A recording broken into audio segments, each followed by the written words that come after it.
সারা জীবন পশ্চিমা মিডিয়া আমাদেরকে বুঝিয়েছে ইরান হলো শিয়া, তারা নবীকে স্বীকার করে না, তারা মুসলমান না, ইত্যাদি ইত্যাদি। কিন্তু বড় হয়ে আন্তর্জাতিক রাজনীতি যখন একটু একটু করে বুঝলাম, তখন দেখি এই শিয়াদের চরিত্রই নবী সাহাবীদের চরিত্রের সাথে অনেকটা মিলে যায়। এই শিয়ারাই সারা বিশ্বে অশান্তি সৃষ্টিকারী ইসরায়েল আমেরিকার বিরুদ্ধে মেরুদণ্ড সোজা করে দাঁড়িয়ে আছে।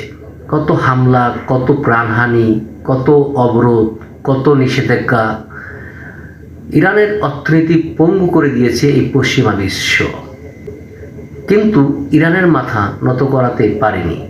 অন্যদিকে যে সুন্নি সৌদি আরবকে ইসলামের ধারক বাহক হিসাবে পশ্চিমা মিডিয়া আমাদের সামনে তুলে ধরেছে, তারাই দেখছি সবচেয়ে বড় দালাল, ইহুদিদের আত্মীয়।